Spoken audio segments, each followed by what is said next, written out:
Bom dia a todos.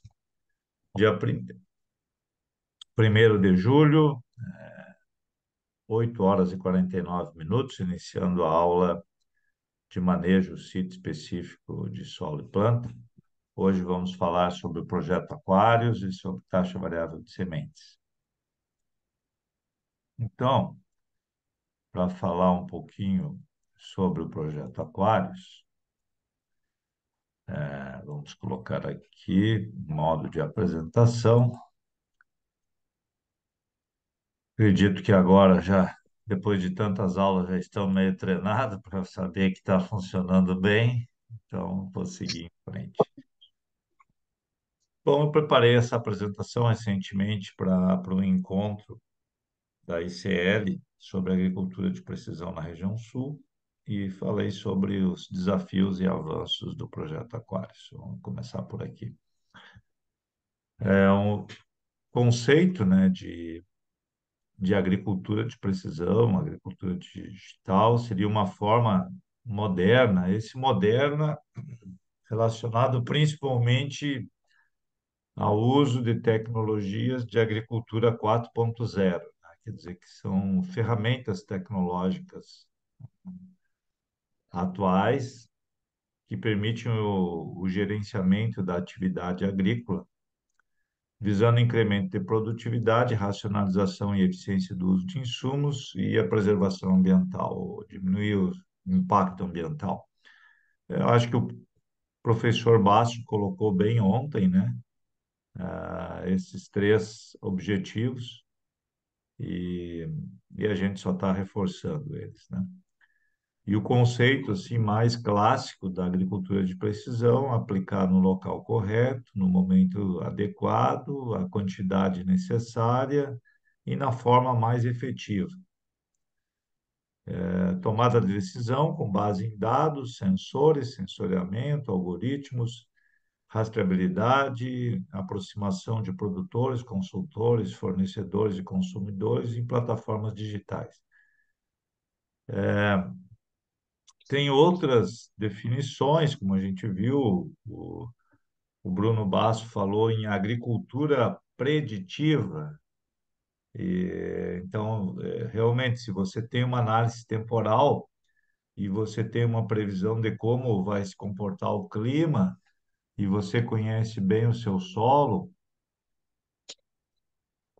você poderia estimar como que vai ser a tua produtividade e aí você reagir antecipadamente. Então, se eu sei que é um ano seco e o meu solo se comporta em uma determinada zona mal em anos secos, porque ele não armazena água, então aí eu vou repensar a população de plantas, vou repensar o manejo de nitrogênio e vou tomar determinadas atitudes. Por outro lado, se eu tenho um local que eu sei que ele armazena muita água e, e ele pode ter problemas em anos muito chuvosos, eu também vou tomar determinadas atitudes.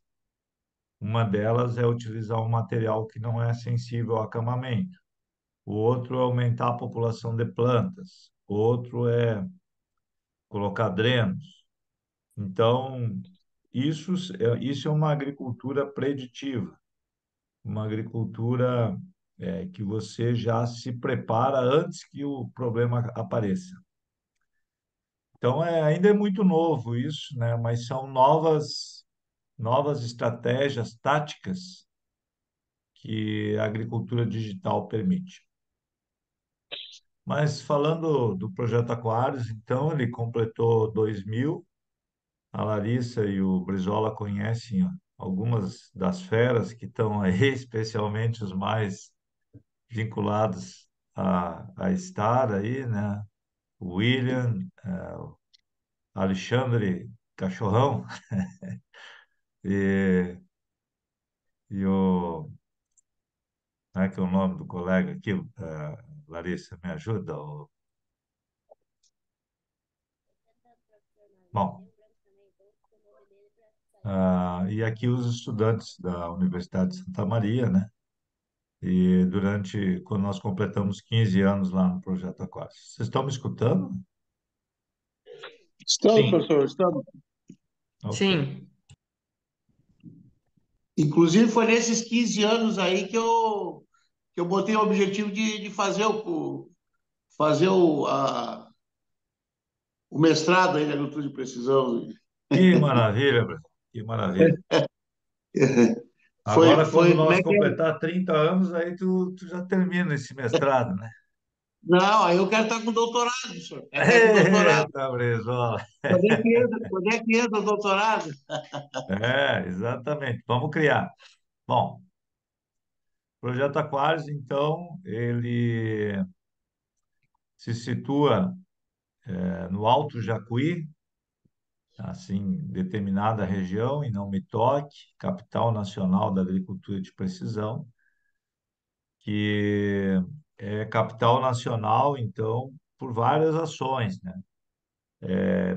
Bom, por ser o berço da Estara, por ter várias empresas que se dedicam à agricultura de precisão, além mesmo da própria Estara, né? Por ser o berço do Projeto Aquários, por ser a sede do APSU América.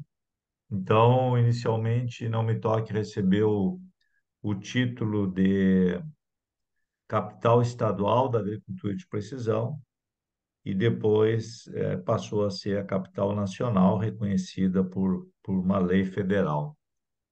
Então, uma conquista, né? Uma conquista para Não Me Toque, porque poderia ser Piracicaba, poderia ser na, lá em Pompeia, na sede da Jato, poderia ser em Rio Verde, poderia ser em outros locais, mas graças a uma ação coordenada, né, e ao projeto Aquários também, diria, Não Me Toque se tornou a capital nacional da agricultura de precisão, que é uma conquista muito importante. Mas o projeto, então, ele iniciou em dois talhões pertencentes à família da Stara, né? Na Fazenda Ana. Eu recentemente tive o prazer de conhecer a senhora Ana, né? Que dá o nome à fazenda aí, né? Mas uma área chamada Área da Lagoa e, e a Área Schmidt. São dois talhões, um com 132 hectares, outro com 124. E nesses talhões, então, passou a se fazer experimentos, passou a se aplicar a agricultura de precisão e passou a se coletar dados, né? E esses dados, então, eles serviram para publicações, dissertações, teses. E hoje ainda nós temos um experimento grande aqui na área da Lagoa, junto com a Universidade de Wageningen e junto ah, com a Universidade de Santa Maria, né? E basicamente nós instrumentalizamos duas zonas de manejo, a zona de alta e a zona de baixa. E, por exemplo, nessas zonas a gente está registrando a umidade do solo a cada 5 minutos, durante todo o ciclo da cultura, né? E então realmente é um trabalho de modelagem, né? Tem algumas coisas interessantes. A zona de baixa ela atrasa o desenvolvimento inicial das culturas e ela termina o ciclo mais cedo. Então, a zona de baixa tem alguns comportamentos aí que são bem distintos, né? Bom, então o projeto Aquários, ele surgiu com a incumbência, né? Quando a Stara decidiu que iria investir em agricultura de precisão, ela acreditava, né, o presidente Gilson, de que além da Stara investir todo um conhecimento agronômico, um treinamento de pessoas, uma divulgação precisava ser feita, né? Então, foi criado o projeto Aquários. Aquários significa o pessoal do marketing que criou esse nome, né? Uma vez me perguntaram lá na Expo Direct, né? Que tipo de peixe que se cultiva nesse projeto Aquários aí? Eu disse, não, não é um projeto de piscicultura, de agricultura de precisão, né?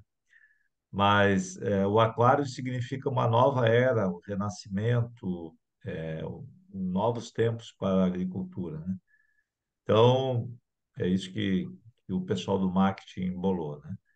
E, na verdade, era um projeto que visava unir parceiros, unir instituições, tanto para o desenvolvimento de tecnologias, de máquinas, de fusão, treinamento de pessoas, geração de informações, né? Então, esse era o objetivo do projeto Aquários, continua sendo. E no início, assim, eu diria para vocês que a gente utilizou muito metodologia dos Estados Unidos. Então, baseado no que se fazia nos Estados Unidos, se tinha uma malha amostral fixa de 1 ponto por hectare e a profundidade de amostragem de solo era de 0 a 15. Então, nós procuramos manter mais ou menos este padrão, né?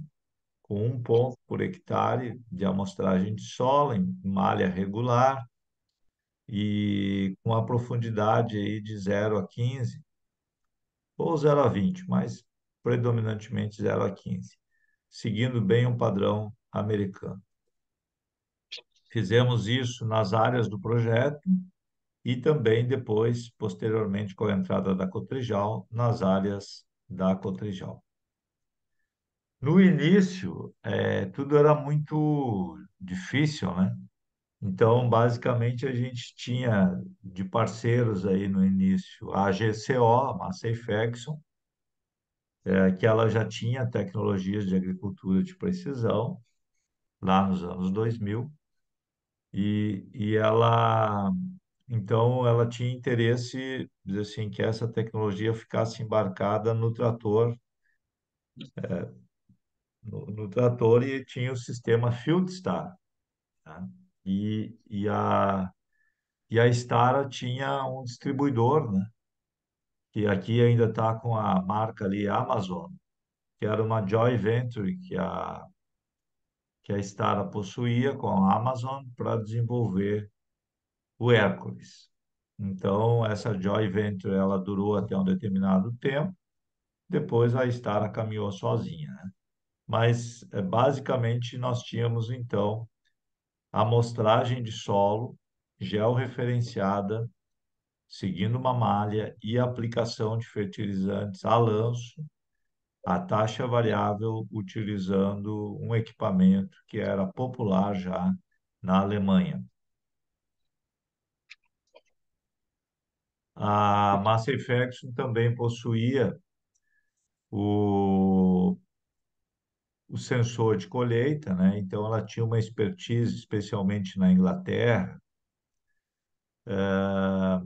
sobre geração de mapas de colheita.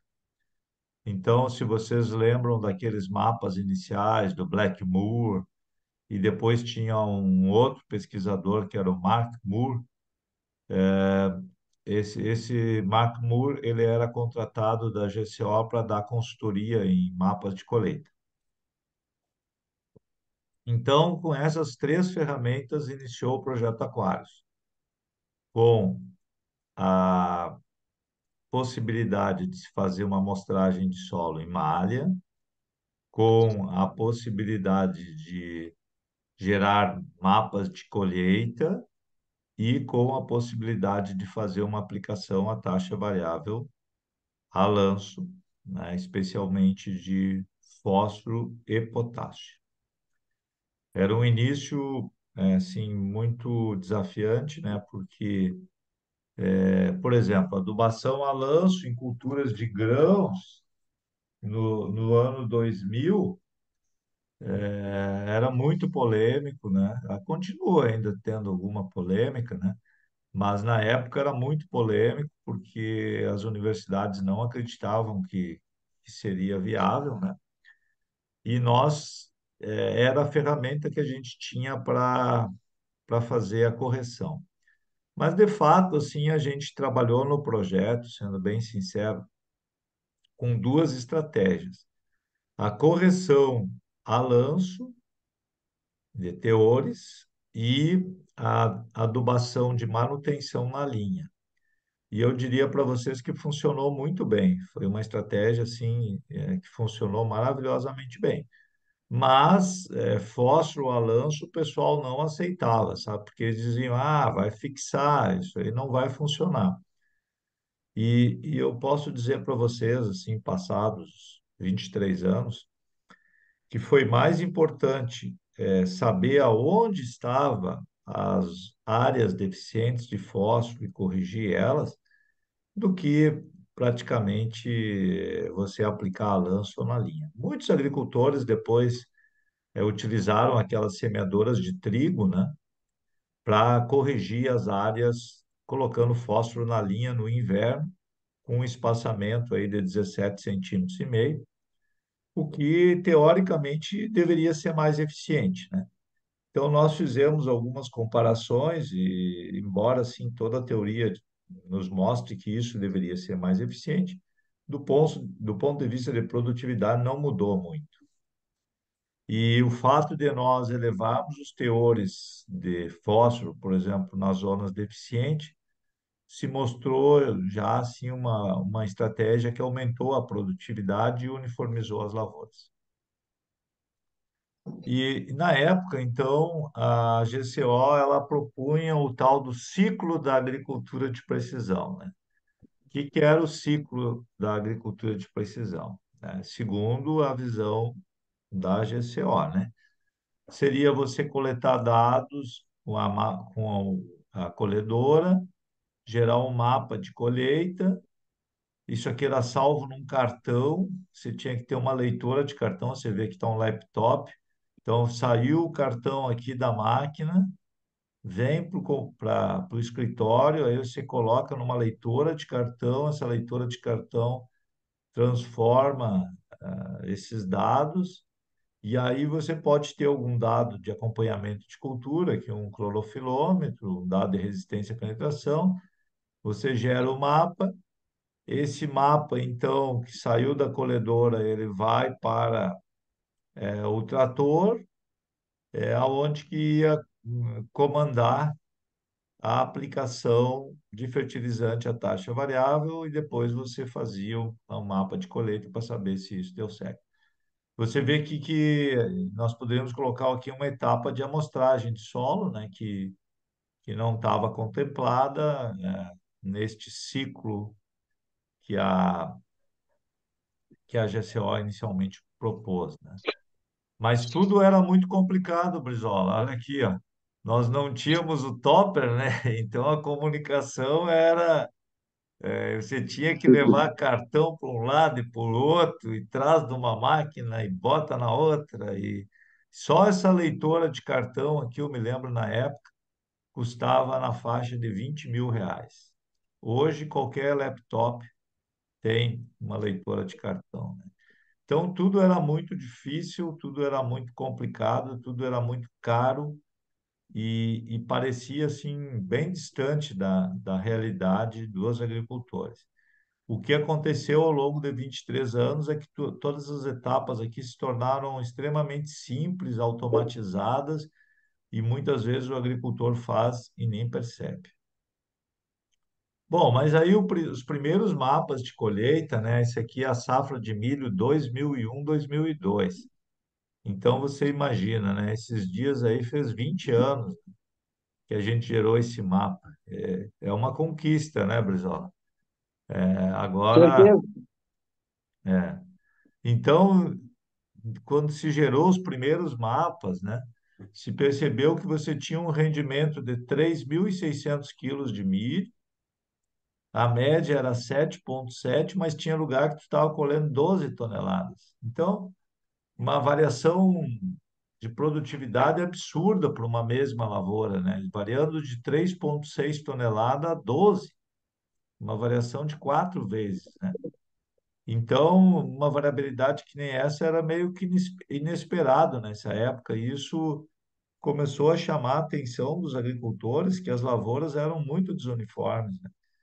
E aí se repetiu em várias culturas isso, né? Então, aqui na safra 2003, 2004, que essa está fazendo 20 anos agora, né?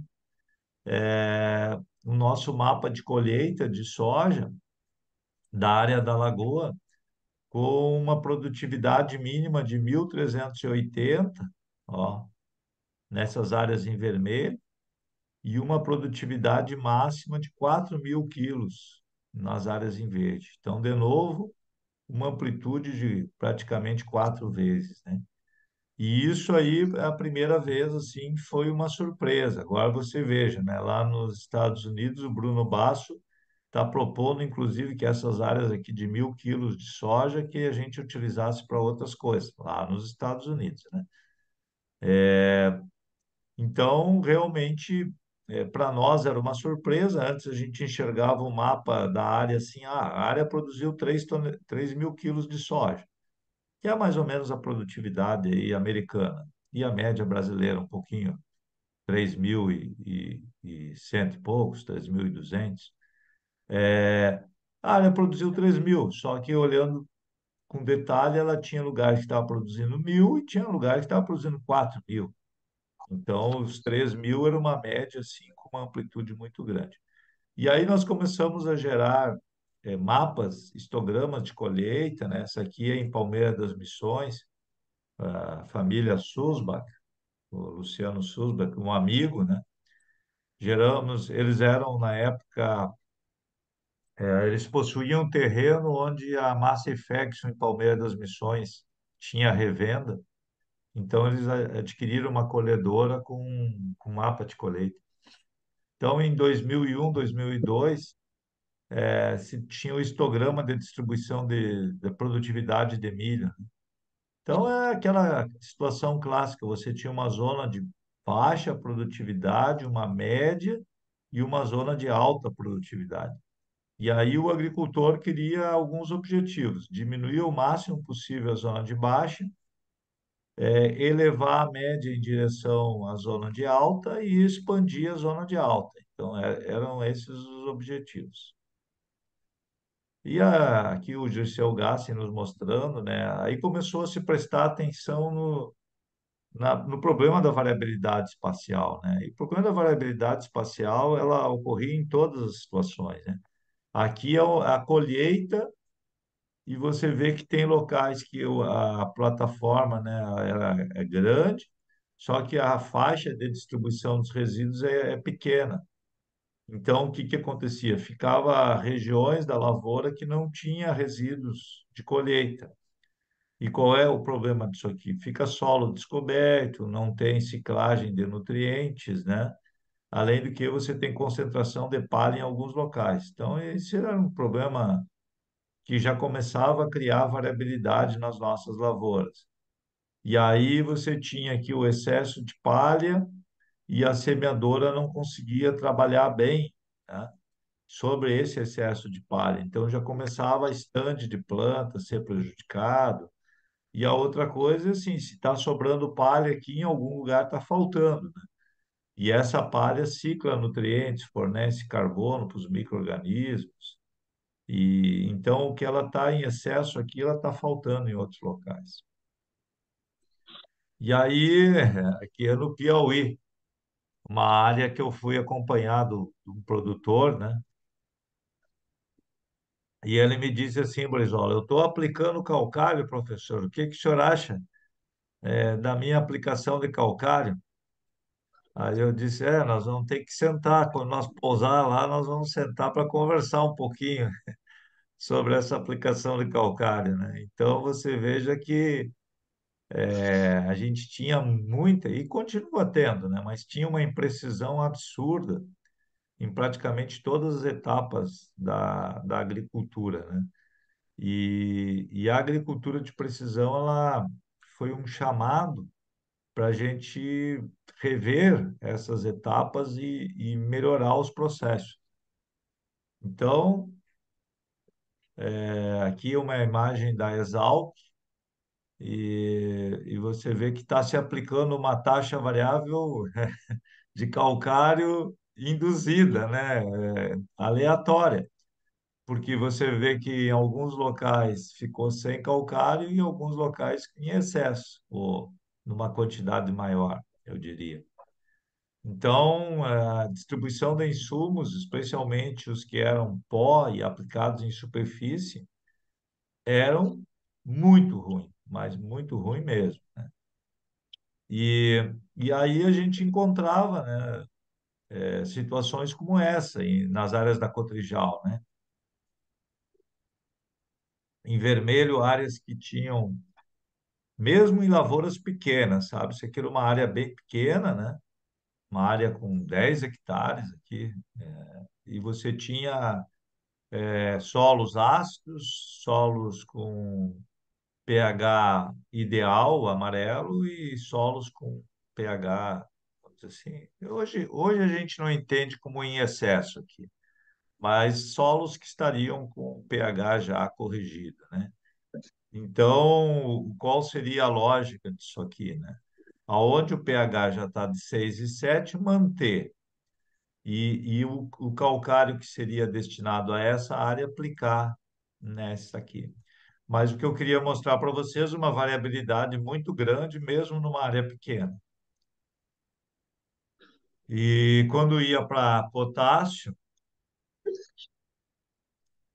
também a mesma situação, né? Uma deficiência de potássio aqui no centro e aqui uma área com potássio já bastante elevado. Então, essas variabilidades espaciais, no início, aqui no Rio Grande do Sul, eram muito grandes, mas muito grande mesmo.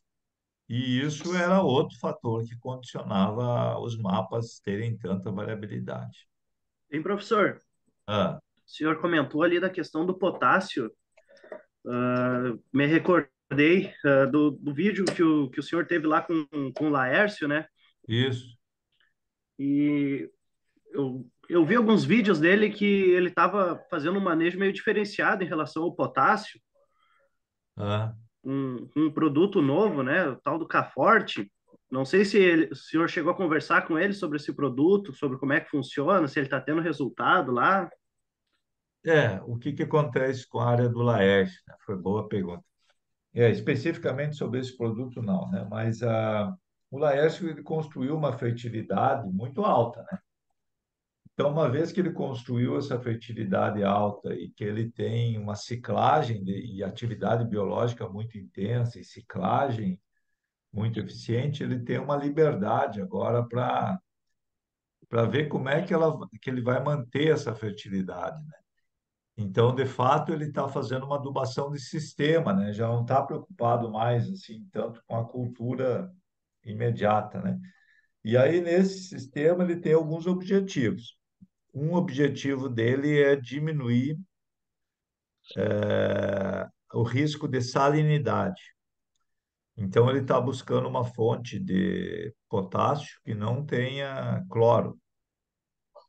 E aí ele está utilizando aí fontes de solubilidade mais baixa, né? Pensando que a atividade biológica vai atuar sobre isso e que ele está repondo as reservas do solo, porque realmente ele tem um nível de fertilidade muito alto. Então seria isso. Bom, Joia, professor, joia. Ele tem um manejo bastante afinado, né, professor? uhum. E esse manejo dá uma liberdade para ele, né? Poder trabalhar simplesmente com as reservas, né? Então, tipo assim, você tem uma conta bancária, que é o caso do Brizola, né? Essa conta bancária ela é grande, tem uma reserva grande, então ele pode fazer os saques dele lá, que essa reserva sempre vai estar repondo, né? O importante é ele manter essa reserva sempre grande ao longo do tempo. Então isso dá uma liberdade, né? Dá uma liberdade maior. E é o que é assim que ele trabalha lá, e com muita atividade biológica, né?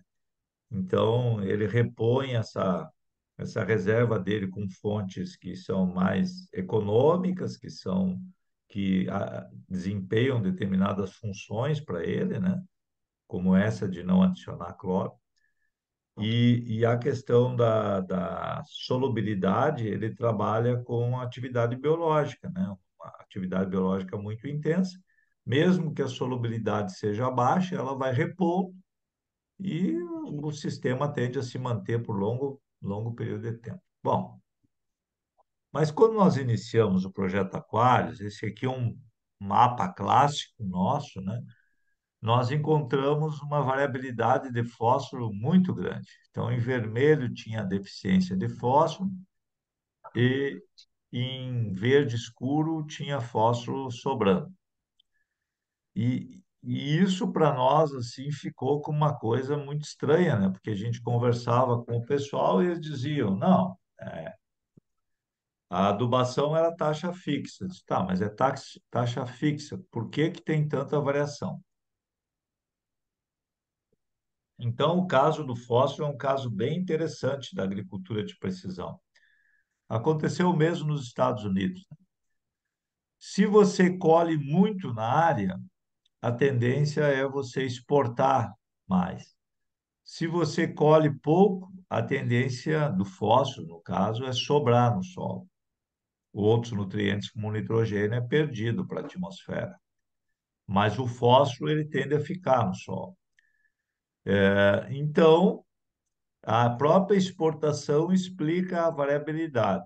E a outra questão era a mudança textural. Então, aonde nós temos esse verde aqui era um solo mais arenoso. A construção da fertilidade se deu mais rápida. Aqui era um solo argiloso. Então, aqui a construção da fertilidade era mais lenta. E esse solo argiloso ainda produzia mais. Então, na verdade, você precisava uma dose maior para atender a demanda do próprio solo, pelas características dele, e ainda uma exportação maior. Combinando as duas coisas, essa área ficou com teor baixo, e essa aqui ficou com teor alto. Então, uma coisa que chamava atenção no início é que o mapa de solos muitas vezes era o inverso do mapa de produtividade.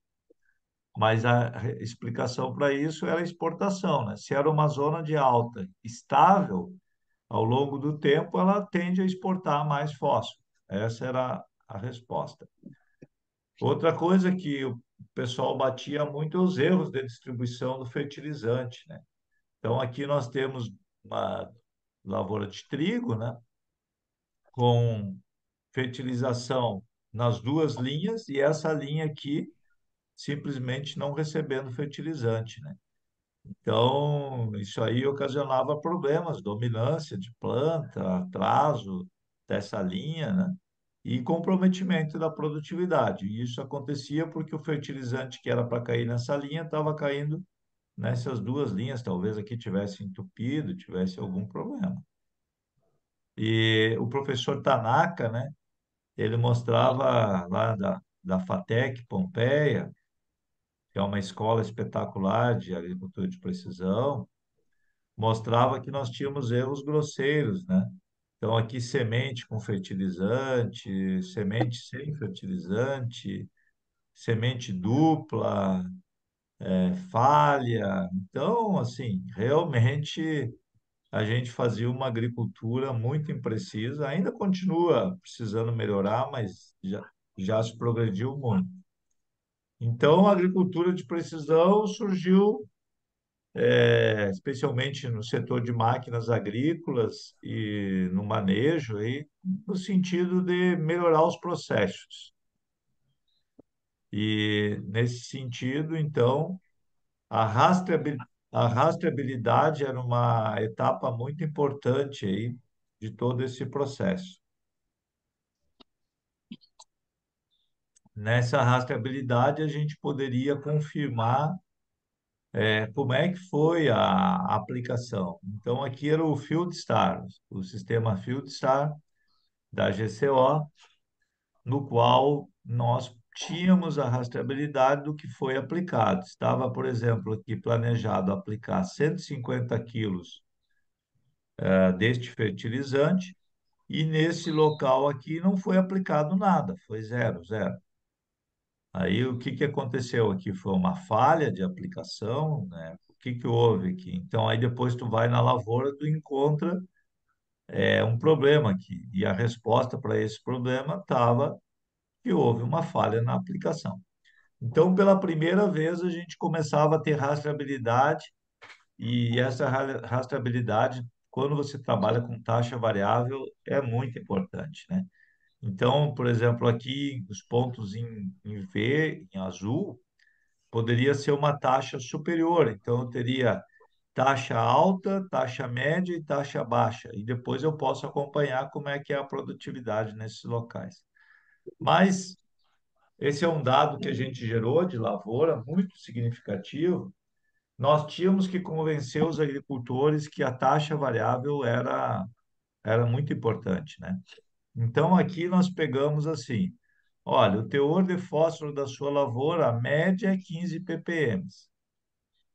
Cada linha disso aqui é 1 hectare, certo? Então, se o senhor fertilizar a sua lavoura por 15 ppm, todos esses pontos aqui são hectares em que realmente o senhor tem 15 ppm na sua lavoura. E esses pontos representam 35% da área. Nos outros pontos, os outros hectares, o senhor vai ter uma subfertilização ou uma superfertilização. E isso eram dados reais, né? Dados de lavoura. Então, até hoje, a gente vê colegas trabalhando com isso e dizendo, olha, pela média, a gente acerta 35% das lavouras. E aí eu queria voltar aqui. Se eu aplicar menos, eu vou comprometer a produtividade no futuro. E se eu aplicar mais, eu posso até ter problemas ambientais, né? No caso do fósforo, de todos os nutrientes, a gente pode ter um problema ambiental. Então, a ideia era realmente acertar essa distribuição. Por exemplo, aqui, onde que eu já estava aplicando muito, no próximo ano aqui eu poderia aplicar pouco. Aqui onde que eu tenho deficiência, eu teria que aplicar mais. Essa era a lógica. E aí começamos a gerar isso. Isso aqui foi um trabalho do Leonardo, da Cotrijal. Ele pegou todas as áreas da Cotrijal e classificou, né? E quanto às amostras na época, né? Então nós tínhamos deficiência de fósforo em 35% das áreas, fósforo no teor, que a gente estabeleceu 15 ppm como o ideal, né? 38, então se somar as duas áreas aqui, mais de 73% das áreas tinham deficiência de fósforo, mas tinha locais que o fósforo já estava sobrando. Então, o que que acontecia? Você tinha que tirar fósforo dessas áreas aqui e concentrar nessas áreas que estavam mais fracas. E aí o projeto Aquários, né, foi pioneiro nisso aí, né? Ele mostrou que era possível corrigir as áreas totalmente. Então, nós partimos em 2001 de uma variabilidade de 54%. Em 2003, essa variabilidade já foi reduzida para 29%. Como é que a gente fazia? Aplicação à taxa variável, amostragem de solo e geração de mapas. Em 2005, já restava só umas manchinhas. Em 2007, nós chegamos ao mapa perfeito quanto à correção da deficiência. Mas você vê que aqui sobrou um pouco de fósforo, né? Então, o ideal teria ter sido mais agressivo no corte para equalizar melhor. Mas o primeiro objetivo era reduzir a área deficiente, e esse objetivo foi alcançado, mostrando que isso era uma conquista da agricultura de precisão, coisa que a agricultura taxa fixa nunca iria fazer. Hein, professor, esse Ah, manejo do fósforo, as aplicações para correção, elas eram feitas a lanço ou elas eram feitas na linha? olha, a princípio foi a lanço, mas depois a gente começou a usar também a linha no inverno e aumentando sempre naquelas áreas mais fracas, né? Então, isso aí, nós usávamos a taxa variável na linha e aumentávamos, o fósforo na linha também. Então, os agricultores, e hoje eu diria assim, se trabalha bastante com fósforo no inverno, né? E me parece uma ótima alternativa, né? Você usar a cultura de inverno para corrigir deficiências, porque aí você atua também no espaçamento, né? Porque no inverno nós trabalhamos com 17,5, então você já tem, tu localiza as áreas deficientes e tu coloca esse fósforo bem perto, uma linha da outra. Se tu deixar para fazer isso no verão, na linha, você vai colocar ele a 50 centímetros de distância. Então, é muito mais eficiente você trabalhar no inverno, né? E, claro, se a declividade não é tão grande, se você tem uma cobertura de solo boa, você pode trabalhar a lanço, né? No centro-oeste se faz essas correções a lanço. Aqui no sul, dada a declividade das lavouras, etc., se você puder colocar no solo, vai ser a proteção o risco de perder esse fósforo é menor.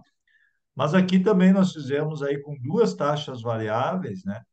A gente já conseguiu corrigir aí muito das áreas. Então, se adquiriu uma expertise, o que na primeira vez, Brizola, levou 6 anos para a gente corrigir, depois, em duas aplicações da taxa variável, duas ou três, a gente já conseguia atingir o objetivo. Então, basicamente, é a experiência, né? A aprendizagem, e hoje eu diria para vocês que isso é um domínio, né? E professor, o senhor falou aí de agricultura de precisão de 10 anos atrás, né? 20 anos. E, 20 anos atrás. O que o senhor prevê para o futuro aí de 10, 20 anos atrás na agricultura de precisão? Ai, ai, ai, ai, ai, Brizola. Eu querendo dar minha aula aqui, contando a história, e tu já está olhando lá para frente. Estou pensando no futuro, professor. Ah, guarda essa pergunta mais para frente aqui. Que Tá, essa, tá bueno. se eu falar nela agora, eu não conto a história. Aqui é um timeline aí do projeto Aquários. Bom, daí a gente começou a cuidar da qualidade da aplicação. Esse aqui é o Wagner. Ele trabalhava muito com a Cíntia e com o Cristiano, né? E era um trio de ferro aí que tinha a Star, e o Cristiano e a Cíntia continuam, né? O Wagner seguiu uma outra carreira, mas também ligado à tecnologia. Mas eles fizeram muitas coisas, né? Então aí começou a se olhar a largura de aplicação, taxa de aplicação, qualidade de sinal. Começou todo um trabalho aqui, né, primeiro de reconhecer quais eram as etapas e depois a própria Stara desenvolvendo tecnologia própria para tudo isso, né? Mas eu queria mostrar para vocês que, assim, se alguém tem a expectativa de que um dia vai ter uma lavoura completamente uniforme, isso é praticamente impossível, né? O que acontece na prática é que a gente aqui, ó, você estabelece que a sua lavoura faixa de fósforo ideal seria de 15 a 30.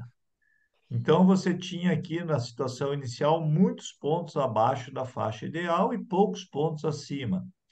Então, você trabalha concentradamente nos pontos deficientes e tenta não elevar demais os pontos que já eram altos. Veja aqui já estava alto depois de 2 anos, 2 ciclos de adubação a taxa variável, esse ponto ainda ficou mais alto, né? E aqui, por exemplo, esse ponto já estava quase chegando no limite, agora ele até passou. Mas, de fato, a gente eliminou praticamente todas as zonas deficientes, então a lavoura vai ficar muito mais uniforme. E já as áreas de deficiência, elas desapareceram. Cada ponto aqui representa 1 hectare. Então, isso aqui é uma conquista para o agricultor, né? Ele traz a lavoura dele para uma faixa ideal que ele considera junto com o seu consultor. Então, a gente começa a tirar deficiências, né? Aqui molibdênio, etc., análise foliar para confirmar isso, né? E aí nós fizemos alguns trabalhos assim que eu acho que eram bem importantes, né? Uma saudação aos irmãos Marchetti, aí, são dois irmãos que ajudaram muito o Projeto Aquários, eles eram incentivadores, né? E aqui eu mostro como que a adubação a lanço, ela não pode ser demonizada, sabe? Porque ela gera uma uniformidade muito grande. Olha só, isso aqui é a cada 10 centímetros, essa régua que está aqui atrás, ó, a cada 10 centímetros nós coletamos uma amostra de solo de uma lavoura que foi manejada, né? Dessa forma. E aí o que que aconteceu? Os teores, independente de onde você está na lavoura, os teores sempre estão ótimos. Então agora você pode vir com a semeadora dando ângulo, plantando e semeando em qualquer sentido, que sempre tu vai encontrar um teor ótimo, né? Então eu diria assim, eu acho que a adubação a lanço ela foi muito, e ainda continua até hoje, mal interpretada no Brasil, né? Eu acho que ela é uma alternativa com os cuidados necessários, mas se ela for bem feita, ela entrega resultado, né? E aqui é o caso de que a gente uniformizou muito a lavoura, né? Utilizando essa ferramenta. E com essa quantidade de palha aqui, a probabilidade de perder por escoamento era pequena, né? Sempre a gente vai trabalhar com o conceito de fertilidade, de nutrição equilibrada, tá? Nem o excesso, nem a falta. Aqui o Pacheco fazendo intervenções localizadas. Aqui ele chegou à conclusão que essa área aqui sempre era muito fraca. Então, o que que ele fez? Plantas de cobertura e adubação orgânica concentrada nessas áreas. Então, uma vez que você começa a manejar a variabilidade, você vai perseguindo soluções sítio específicas. Isso aí era um dos objetivos do projeto Aquários, né? E aí tu começa a ver aqui a minha mão, né? Minhocas. Então, e nós chegamos a fazer um mapa de minhocas, um ponto por hectare, e encontramos aí no Pacheco 48 minhocas por metro quadrado. Era uma loucura de minhoca que tinha, dava para fazer uma pescaria boa. E o Pacheco conta, né, que essa área aqui, que é riquíssima em minhoca, ela sempre é a mais produtiva. E a ervilhaca peluda, a cultivar esmeralda, ela é uma multiplicadora de minhocas. Então, isso aí foi muito legal, esse trabalho aí. Mas, de toda forma, eu queria mostrar para vocês o que que pode acontecer. Aí foram vários trabalhos, esse aqui foi a tese do professor Santi. Vários trabalhos, vários alunos, né? Ao total de mestres, doutores, pós-doutores e tal, aproximadamente 90 pessoas fizeram a sua formação no Projeto Aquários.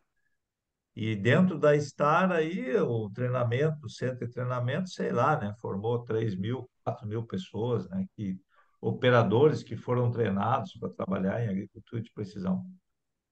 Bom, o E próprio... professor, Ah, chegaram a fazer mapa de minhoca? Não? uhum. Aquele ali é o mapa de minhoca. Tá.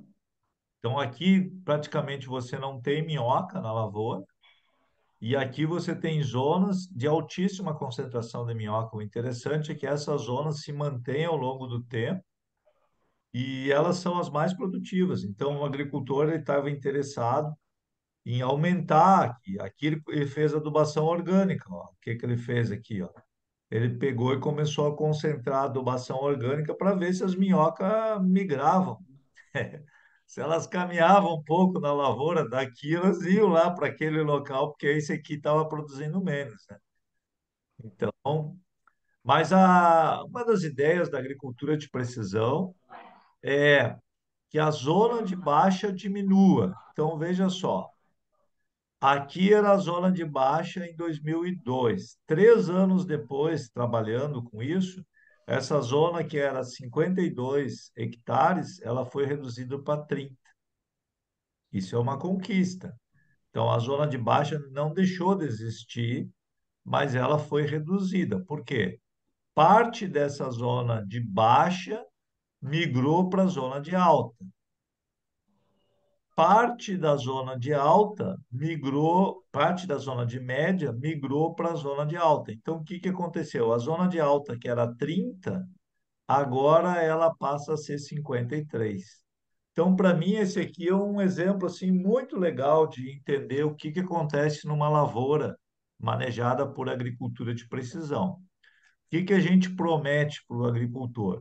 Olha, nós vamos reduzir a sua zona de baixa, a zona de média não vai aumentar muito, porque o que que acontece? Parte da zona de baixa passa a ser zona de média, e parte da zona de média vai aumentar a zona de alta.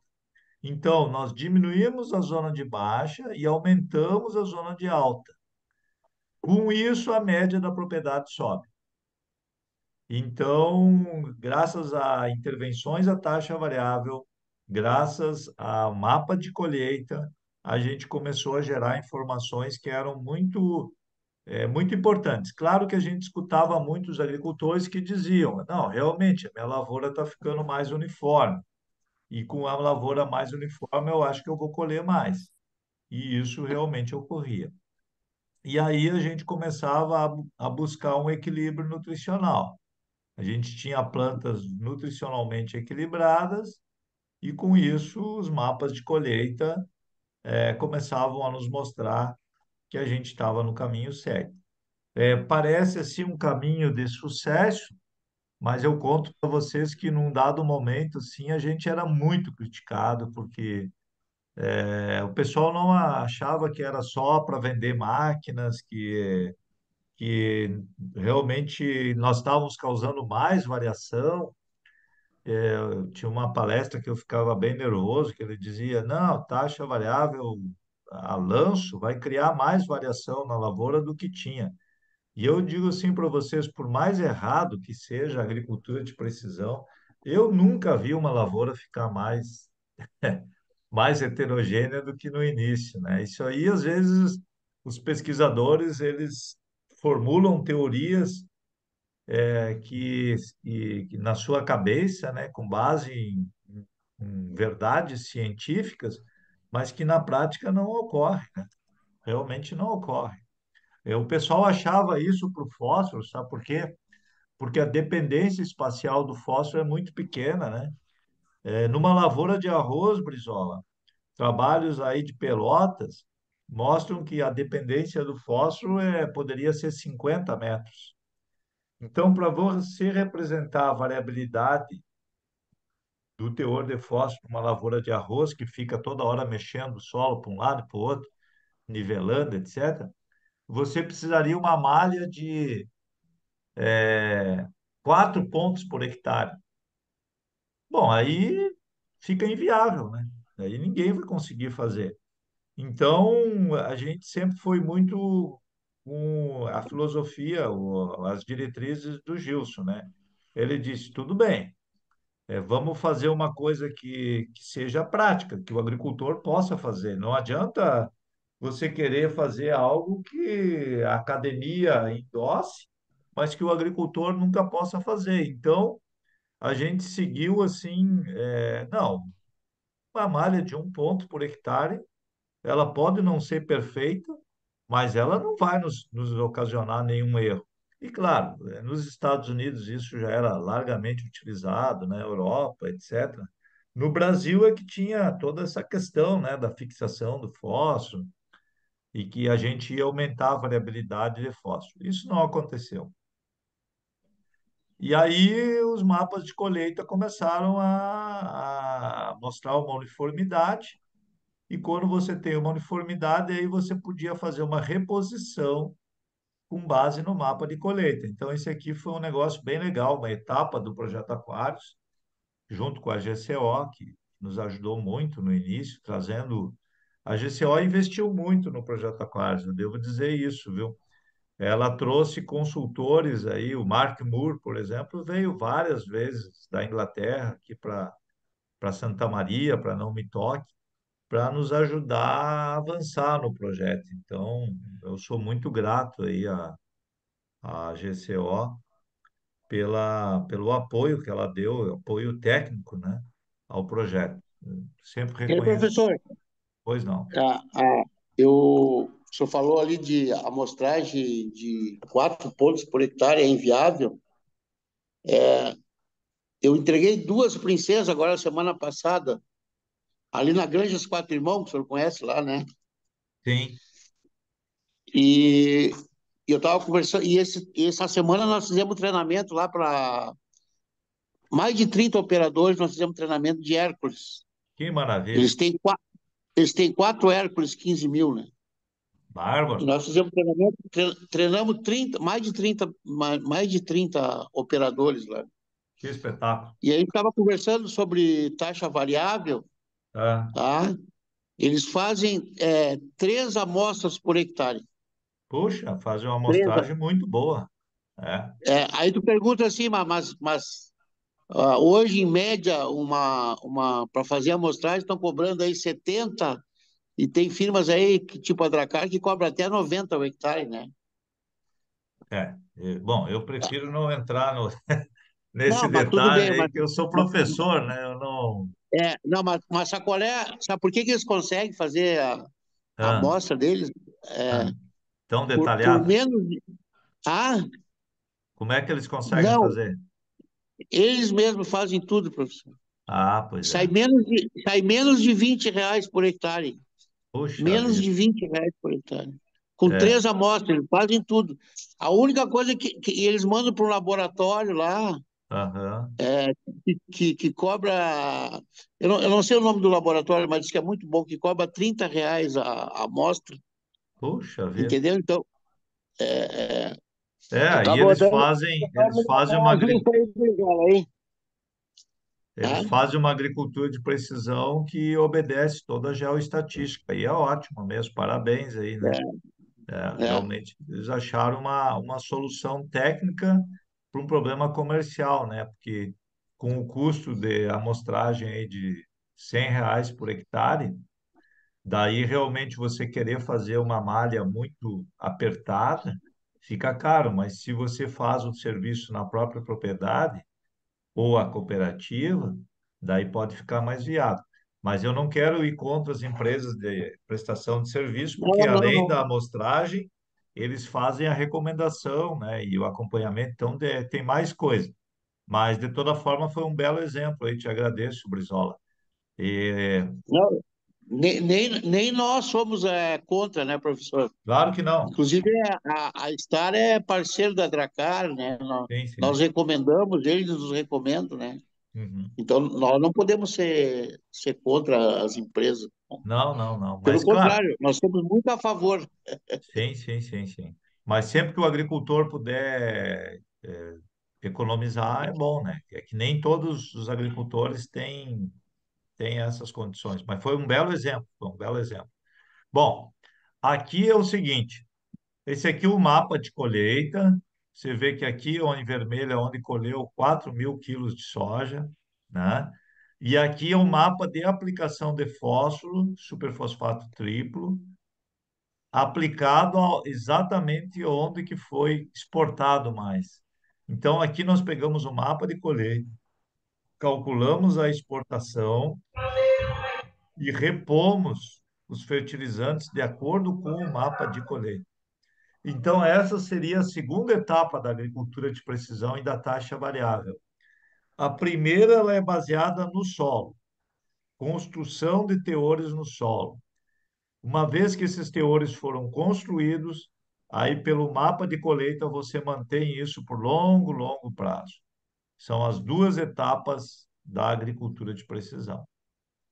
E claro, à medida que avançou aqui o professor Molinos mostrando isso, à medida que nós saímos de um erro de 2 a 10 metros, esse aqui era o nosso erro de localização, com o DGPS nós passamos a um erro submétrico, e com o RTK nós passamos a um erro centimétrico.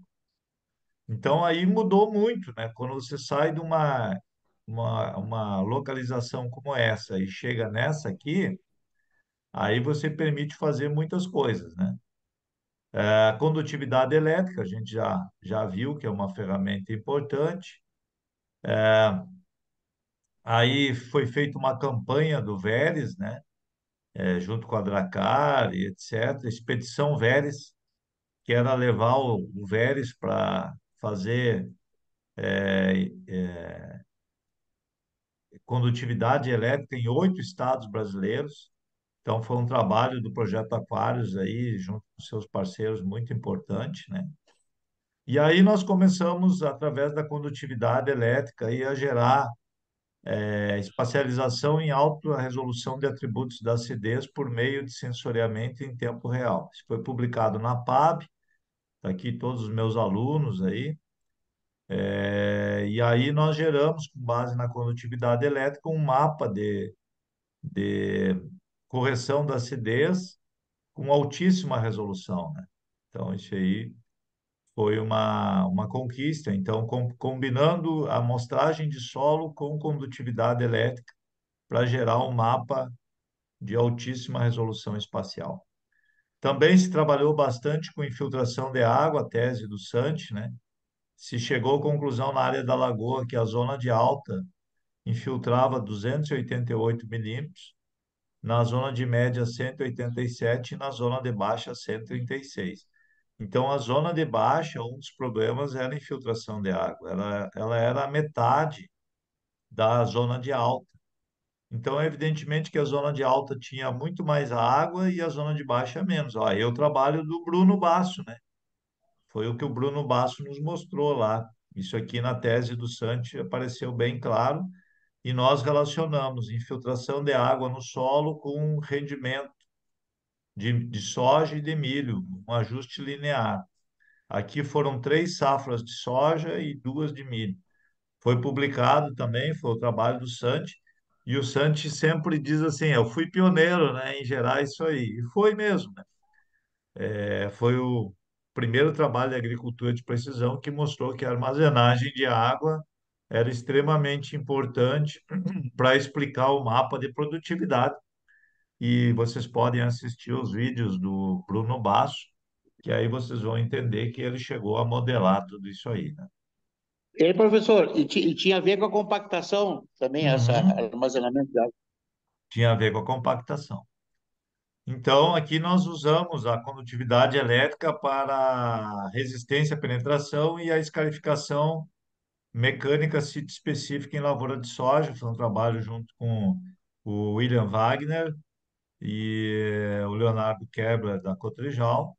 E aqui, então, era um equipamento da Stara que a gente escarificava e já passava um rolo somente nos locais onde estava compactado. Então, era uma escarificação sítio específica. E nesse caso aqui, ainda já colocava ao mesmo tempo a cultura de cobertura. Então, estava fazendo 3 coisas. Estava escarificando só onde era necessário, estava já semeando a cultura de cobertura e passando um rolo ainda para colocar essa semente em contato com o solo. E aqui alguns trabalhos que foram feitos em outras propriedades, né? Mas aqui nós estamos fazendo um plantio totalmente em contorno, com RTK, e todas as linhas são planejadas para controlar o fluxo d'água. Então você vê o seguinte, aqui você tem uma tendência de escoamento de água, né? Muito forte. Então aqui nós estamos fazendo um contorno perfeito. Então cada linha aqui funciona como um controle de enxurrada. E aqui está se usando o RTK, então, para fazer isso com um planejamento de todas as linhas de semeadura. Então, um É, trabalho que... professor, aí, Hum, professor, hum, o senhor pode falar o nome da máquina, essa aí, é o Fox, né? o Fox, tá bem. Essa É o aqui, Fox ó. depois? É, Isso. O ah, Fox foi evoluindo, né? A chegar isso. nesse ponto. Aí depois, a hora que o senhor tiver um tempinho aí, eu gostaria que o senhor falasse do desenvolvimento do Fox, que foi uma ação conjunta do Projeto Aquários e da Stara. Como é Sim. que surgiu o Fox? É. Como é que chegou no Fox, né? Então, rapidamente. É, ao total, o Cristiano Paim Bus, né, ele estima que 7 a 8 máquinas foram aperfeiçoadas, gestadas inspiradas dentro do projeto Aquários. E, claro, isso é um esforço conjunto, né? E o Fox é um caso, né? A gente já tinha visto que fora do Brasil tinha esse conceito de escarificação sítio específico. E ainda assim, era importante não só achar o local que estava compactado, mas também saber qual era a profundidade que estava compactado. Então, o Fox ele foi revolucionário e é revolucionário porque ele permite que você só escarifique aonde precisa e ainda na profundidade necessária. Quer dizer que se a compactação está a 12 centímetros, você vai informar para ele que aquele é o local que ele tem que trabalhar e a profundidade é 12. Se a compactação está a 15, a gente informa isso para ele e ele se autorregula automaticamente. Então, ele segue um mapa de taxa variável horizontal e vertical. E aí ele foi evoluindo, né, para ter não incorporar palha, manter a palha na superfície, para promover o mínimo de perturbação no solo, para sequestrar carbono.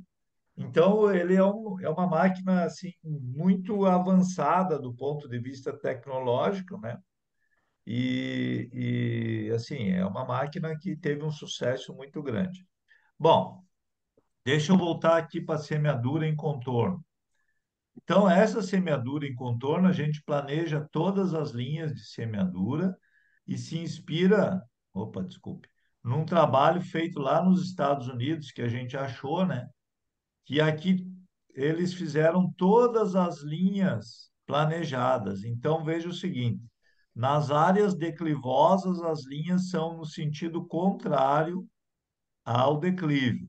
Nas áreas planas, o agricultor escolhe qual é o sentido que ele quer. Então, aqui numa área plana, ele fez no sentido de maior rendimento operacional. Aqui numa área de risco de erosão, ele respeitou. E mais que isso ainda, aqui, ó, a cada 15, 20 metros, ele escarificou o solo com o Fox, para aumentar a infiltração. Então, isso aqui funcionava como um terraço virtual. Então, nós utilizamos esse conceito americano para fazer isso nas nossas áreas, né? Então, aqui é um caso em Tupanciretã, na fazenda de um amigo que infelizmente nos deixou, mas a família é muito amiga, né? Família Seolim, e era a propriedade do seu Duílio Seolim, que Deus o tenha, porque era um homem assim muito generoso, uma pessoa que gostava muito de tecnologia, né? E nós fizemos um trabalho na propriedade dele. E aqui, ó, isso aqui, essas áreas foram escarificadas. Então, isso aqui foi escarificado para quê? Para que a enxurrada não adquirisse volume. Então, a água vinha escoando aqui e infiltrava. E toda a semeadura foi feita em contorno. Então, aí eram pontos de infiltração de água. Nos Estados Unidos, você poderia passar até 2 passadas de escarificador aqui, dependendo do volume de água que escoa. Lá em Tupanciretã, essas coxilhas aqui são muito grandes, né? Então, a gente estava estudando o controle de enxurrada utilizando essas ferramentas. Semeadura em contorno e escarificação em faixas. E aqui você vê isso, né, sendo realizado. Isso aqui nos Estados Unidos se chamava conservação de precisão. E como eu trabalho com solo, plantio direto, para mim isso aí era música nos meus ouvidos, né? A gente usar a tecnologia para ajudar o solo a ter maior sustentabilidade, maior proteção, né? E aqui foi um Interessante, trabalho. professor. Hum? O senhor consegue mandar esse trabalho para a gente? Onde é que ele tem ele disponível na internet? O trabalho americano, o trabalho nosso é o Paulo Alba. Se procurar pelos É, artigos e resumos do Paulo Alba, que é Paulo esse, Alba. Paulo Alba, PJ. Ele que trabalhou muito com isso, né, no projeto Aquários, aí a gente fez bastante coisa. Bom, aqui são trabalhos do Santi. Vou pular isso aqui porque senão vai ficar muito longo. Esse trabalho aqui todo ele foi com o Fox. É, O senhor fa- o senhor- também, o senhor fa- Ei, professor, hum, o senhor falou em música. Eu vou botar um fundinho musical aqui, vou ver se você conhece essa música aqui, ó. Conhece a música? ah, não, eu não estou escutando, infelizmente. É, não tá dando para ouvir, Brizola. Aqui, ó, conhece a música aqui, não? A festa de sábado, aliás, de uma das festas de sábado. Hoje à tarde, então, eu estive no Arroio do Tigre, passei a tarde lá, amanhã eu finalizei algumas coisas que eu precisava aqui. Aqui que eu digo é na minha casa, onde eu trabalho, pro evento, né, pros eventos de sábado. E aí à tarde eu passei a tarde lá, fazendo a montagem do evento. Eu Tá, vi que mas e a música, Brizola? é no Arroio do Tigre, Mas, isso aí. mas não reconheceram a música? Hein, É, professor? eu estou meio perdido, Brizola. Ó, bota eu aqui, professor. É, esse Brizola me dá trabalho, hein? Fala, Brizola. Olha, Ah,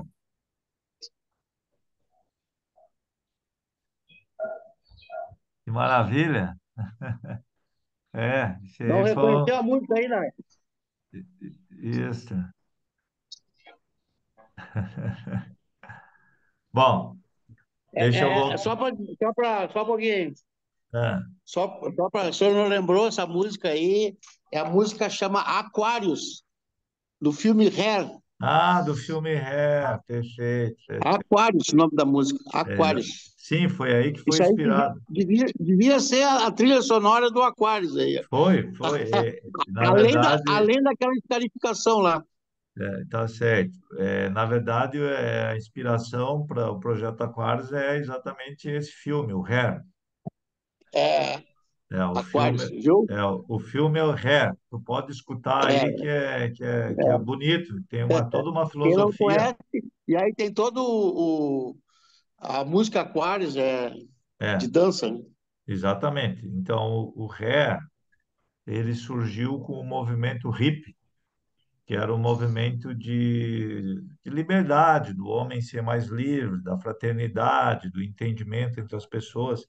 Então, o Hair, ele virou filme, virou uma peça teatral e serviu como inspiração para o estilo de vida de muitas pessoas, né? E o Aquários, exatamente, ele representa essa nova era. Tá, deixa eu avançar aqui, Brizola, senão tu vai perder o churrasco aí. É, onde é que eu estava aqui agora? Eu acho que era aqui. Bom, eu acho que eu me perdi com essa aí, Brizola. Deixa eu achar onde é que estava essa minha aula aqui. É, não, acho que era aqui. Era aqui, tá certo, agora eu já achei. É, aqui. Bom, fizemos um outro trabalho que ainda não virou um produto comercial na Stara, mas virou numa empresa concorrente, que era escarificar e colocar o fósforo profundo. Colocar fósforo a 20 centímetros de profundidade, fizemos um trabalho com isso. E realmente o fósforo profundo melhorou muito a distribuição das raízes da soja, e isso foi importante para a seca. Esse trabalho aqui foi feito em conjunto com, com um produtor, né? Família Soulier, que são meus amigos, né? O Marcos Soulier, que é este aqui, e o seu Francisco Soulier, e aqui são meus estudantes, né? O Horby, o Tiago, o Geomar, e esse aqui é um professor da Universidade de Nebraska. E essa propriedade aqui, ela é em Carazinho e ela faz tráfego controlado. É um trabalho espetacular. E olha só o que que ele está fazendo.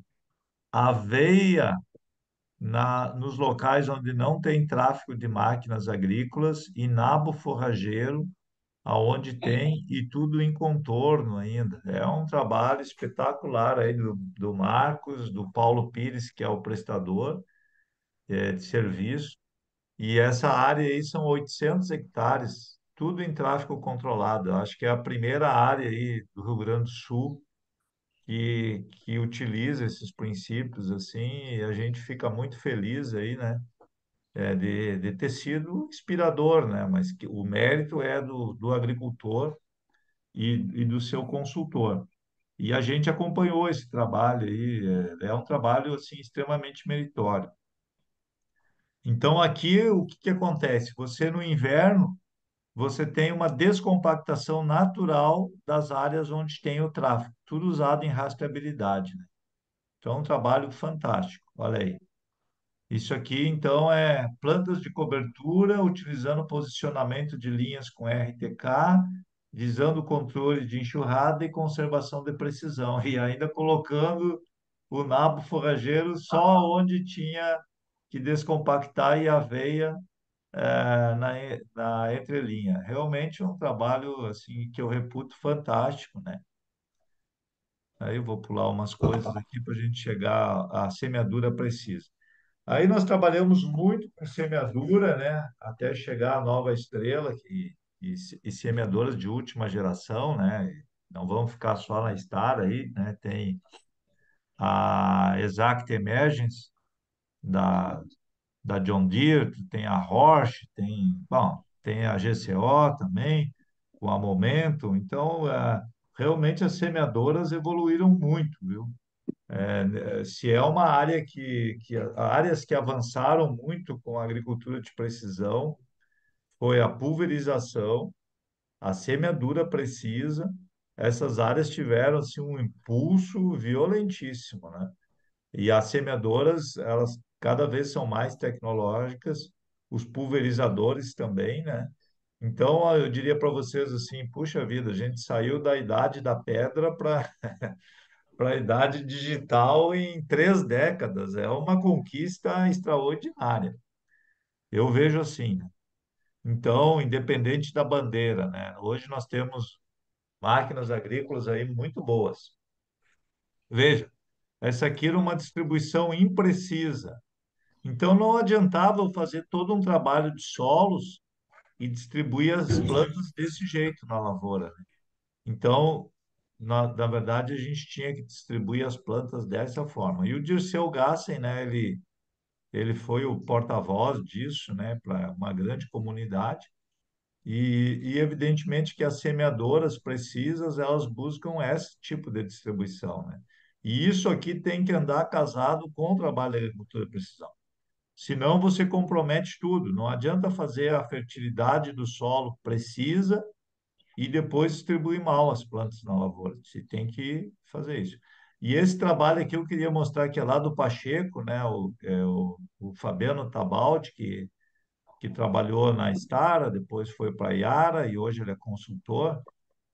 Aqui é um trabalho que eles fizeram exatamente é, igual ao do Bruno Basso. Eles determinaram os fluxos de água na lavoura. Então, veja que legal. Ó. Aqui eles sabem que é uma zona de alta e o fluxo de água é dessa forma. Aqui é uma zona de baixa e o fluxo de água é muito intenso. Então, por exemplo, aqui, ó, aqui você não armazena água, aqui você armazena água. Então, eles usaram as mesmas ferramentas do Bruno Basso e aí eles fizeram esse ajuste aqui na zona de alta. Esse é o talhão lá do Pacheco, ó. Na zona de alta, ele aumenta a população de planta porque tem mais água e pode botar mais nitrogênio. Na zona de baixa, ele diminui o nitrogênio e diminui a população de plantas. Na zona de média, ele mantém. E aí, com isso, ele realmente, né, otimizou ambientes, né, que é exatamente o que o Bruno Basso está fazendo lá nos Estados Unidos. E o Pacheco aí, né, com a equipe, faz em escala de lavoura. E aí começam a vir, né, essa é uma foto da Stara, de distribuição precisa de soja. Distribuição precisa de milho é uma coisa, né? Distribuição precisa de soja é outra, porque o milho a gente vai colocar 7, 8 sementes por metro. Na soja a gente vai colocar 12, 10, 11, 14. Então, tu distribuir precisamente 14 sementes é muito mais difícil, né? Então, se exige muita tecnologia para a gente poder desenvolver isso. Eu também devo dizer que tem uma empresa americana, né, que ela faz muitos trabalhos nisso, que é a Precision Planting. Essa aí é uma empresa dedicada só a tecnologias, né, de semeadura precisa. Depois E veio, ah, professor, sim, hoje as máquinas, principalmente da Stara, ela bota tipo 7,1 sementes. E é, principalmente milho, tem que ter tantas plantas por hectare, né? E as contas exatamente. não fechavam. As contas não Não, fechavam. não. E hoje fecha, porque tem até duas casas depois da vírgula, ela bota precisa. É impressionante, né? É impressionante. Então, aqui, quando surgem as tecnologias do desligamento, controle de seção, depois controle linha a linha, né? E aí você tem essa situação que você não faz a semeadura. Você veja o seguinte, né? Primeiro, se eu não tivesse essa situação aqui, essa semeadora aqui, ela iria semear, colocar semente aqui, e nós íamos ter uma superpopulação nas bordaduras. Então, o que que se faz aqui? Se faz um arremate perfeito, sem colocar população, graças às tecnologias de controle linha a linha, né? Então, foi feita uma parceria entre a Universidade de Santa Maria, a Universidade do Kansas e a Stara, e se mandou os mapas de rastreabilidade de semeadura para o Kansas, e aí os professores lá americanos nos ajudaram a calcular o quanto de semente a gente estava economizando aí, né? Então, esse foi um trabalho do Geomar Corazza, muito bonito, em que se gerou que aqui nós podíamos ter uma economia de até 7% de semente. E não é só a economia de semente, né? É porque essa semente a mais aqui, ela ia causar acamamento, ia ocasionar uma série de problemas. Então, além de economizar a semente, se produz mais, né? E aí a E, Stara professor, passou a calcular pode tel mandar esse nisso. trabalho para nós aí? Ah, Manda esse trabalho para nós. Manda esse ah, trabalho aí para nós. depois, tá bem, tá bem. Eu vou tomar nota aqui e mando sim. Tá. Esse trabalho aí é um trabalho clássico, né? Bom, finalizando, né? Aí vem os trabalhos do Geomar com taxa variável de sementes da variabilidade à oportunidade, né? Então, também nós fizemos, o último trabalho foi análise de DNA. Então, esse trabalho aí que a gente procurava entender as interações microbianas, né? Então, se coletou na zona de alta e na zona de baixa da área da lagoa, se mandou para a Califórnia e lá eles classificaram os índices agronômicos em biodiversidade, saúde e nutrição. E aí nós tivemos, né, que a zona de baixa era uma zona de baixa resiliência e ela tinha, então, uma suscetibilidade à ocorrência de patógenos, né? Especialmente fusário, e isso está associado à baixa rotação de culturas quanto à saúde. E nós chegamos a essa situação aqui, que a zona de baixa, então, ela tinha uma supressão dos organismos benéficos e tinha uma proliferação dos organismos maléficos, e isso está associado à compactação do solo. Então, esse projeto aqui foi premiado, foi uma dissertação de mestrado, né? E foi premiado no 8º Congresso Mundial de Agricultura Conservacionista, realizado em Berna, na Suíça. Então, se associou muito o manejo de solo com saúde do solo. Aqui a beta-glicosidase, né? Mapa de colheita, colhendo melhor e a beta-glicosidase maior, né? Então, as bioanálises que a Embrapa está propondo, né? A gente trabalhou. A aril-sulfatase não teve, nesse caso, uma relação muito estreita, mas a beta-glicosidase sim. E, deixa eu... Aqui um pouco do impacto do projeto Aquários, quantos mestres, doutores, pós-doutores, o Centro de Treinamento da Estara, a Farsul, empresas de agricultura de precisão,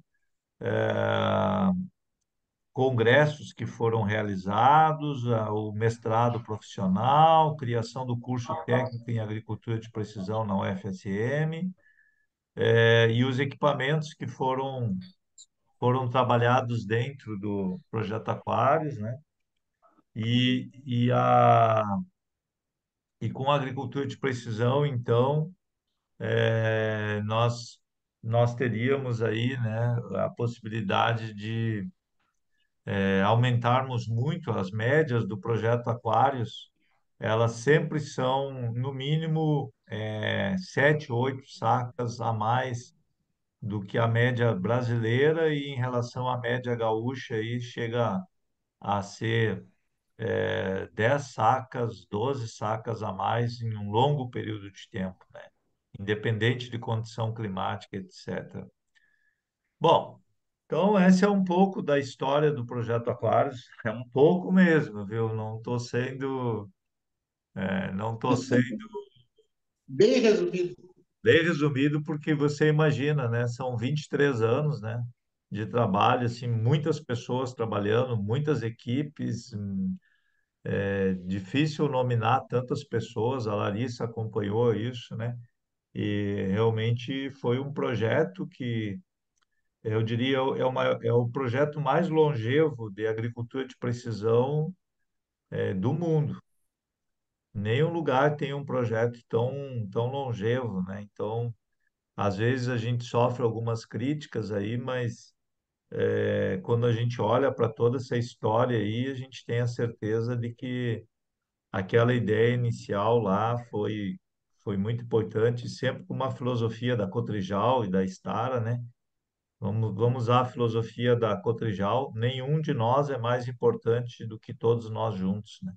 Então, isso aí sempre foi a ideia do Projeto Aquários, de trabalhar em equipe, cada um procura somar a sua competência e assim, todos são importantes. Bom, deixa eu interromper esse vídeo que ficou extremamente longo. Pronto. Pois não, Brizola. Não, assim, ó, quando eu entrei na Stara, eu conheci o Projeto Aquários lá numa Expo Direto lá. Inclusive, tive a satisfação de conversar com os professores e tal, e conheci o Projeto Aquários. E aí comecei a entender, falava-se muito no Projeto Aquários na Stara, mas eu não conhecia direito. E comecei a entender, assim, como é que funcionava. E me apaixonei pelo Projeto Aquários. É uma,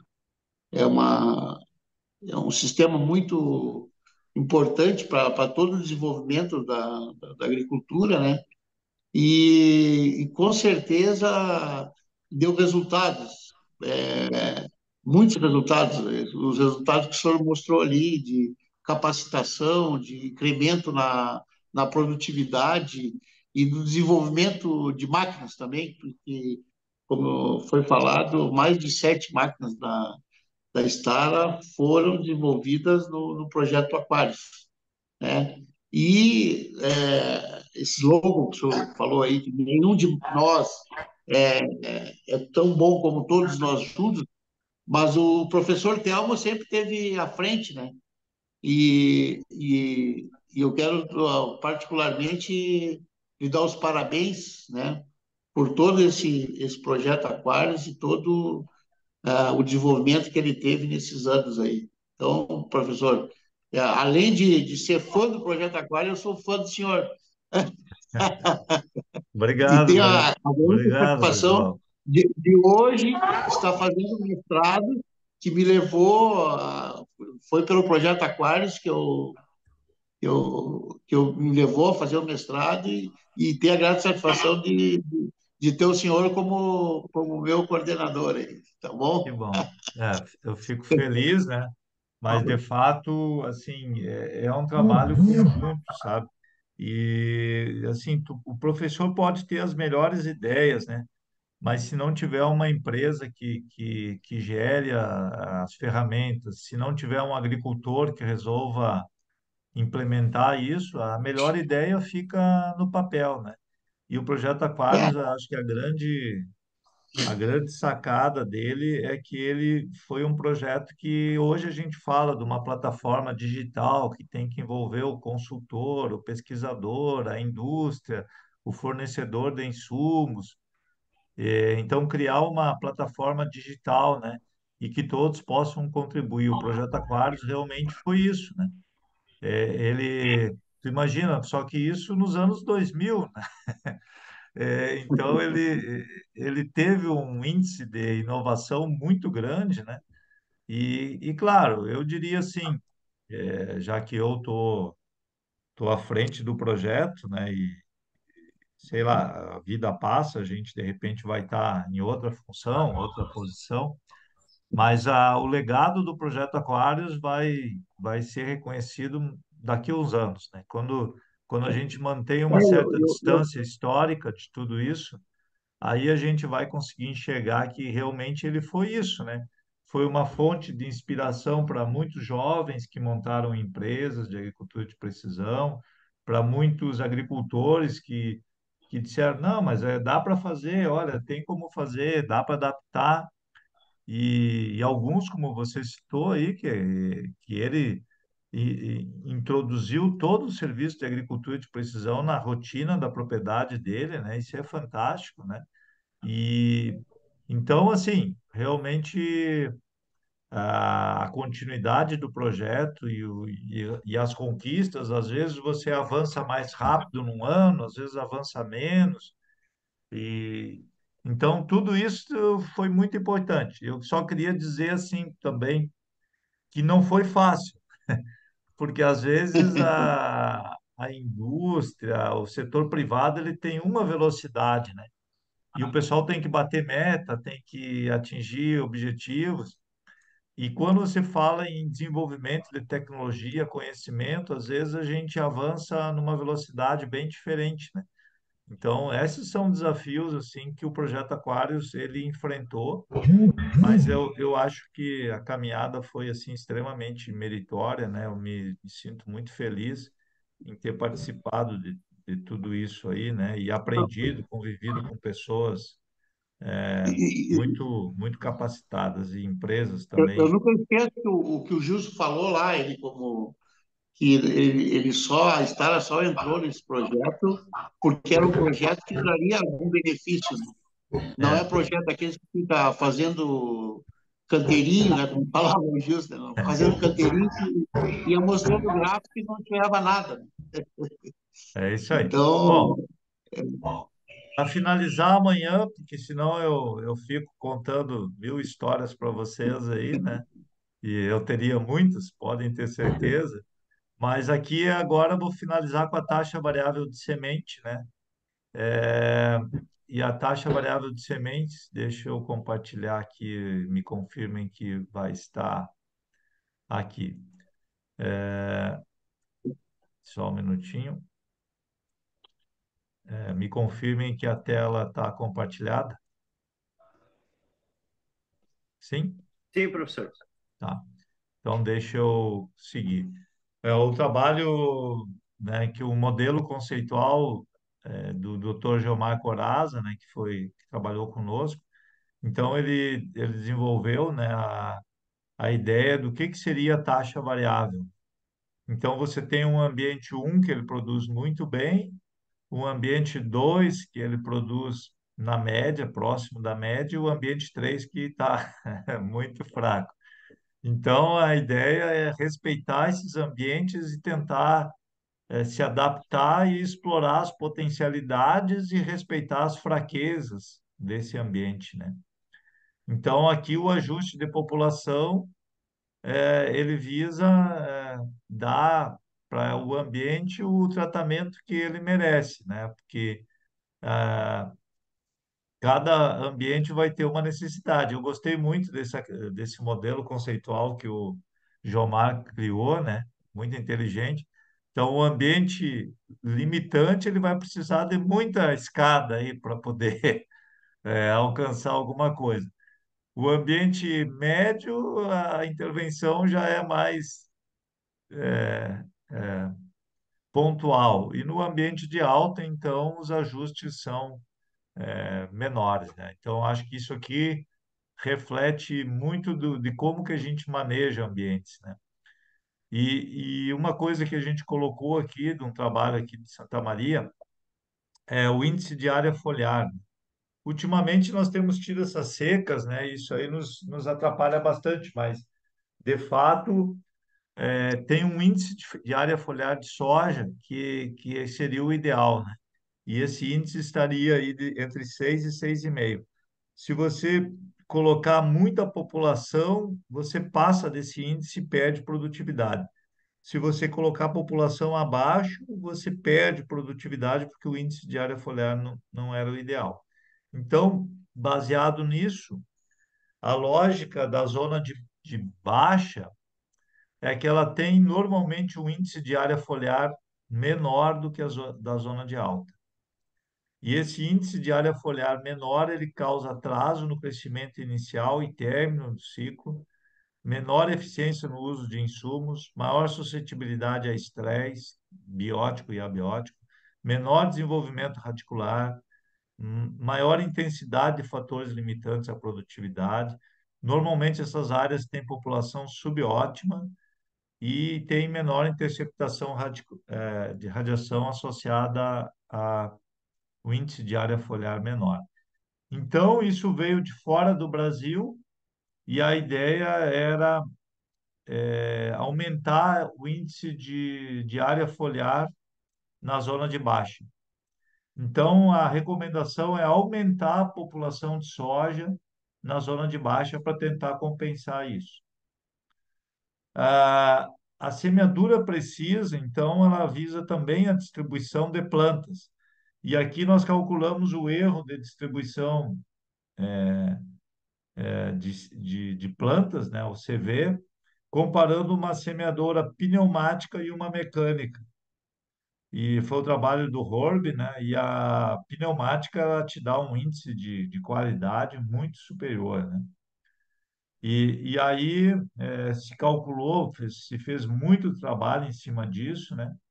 E mostrando que se acreditava que a soja, a distribuição de plantas não era tão importante, né? Então isso foi gerado para Zeus e se mostrou que sim, né? Que se você quiser alta produtividade, você tem que distribuir muito bem as plantas na sua lavoura, senão você não vai conquistar isso, né? E a penalidade disso é muito alta. Você perde muita produtividade. Então, isso aqui, além de ser uma foto, é uma necessidade. E aí, quando você começa a distribuir de forma precisa, é melhor ainda. Daí nós testamos população e dose de nitrogênio. Então, aqui a zona de baixa, para vocês terem uma ideia, ó. 70 mil plantas no milho na zona de baixa e com 55 mil plantas na zona de baixa, mesma adubação. Então, a lógica para o milho é exatamente a contrária da soja. A soja, nós temos que aumentar a população na zona de baixa. E o milho, nós temos que diminuir. Então, e na zona de alta? Na soja, nós temos que diminuir a população e no milho nós temos que aumentar. Então, aqui o Pacheco e o consultor tem um vídeo que está lá no canal, canal Thelma Amado, vocês podem assistir. Eles mostram a experiência deles com taxa variável. Então, aqui eles aumentam a população, lá eles diminuem, e isso está associado à disponibilidade de água, a micro relevo e fluxos de água na lavoura.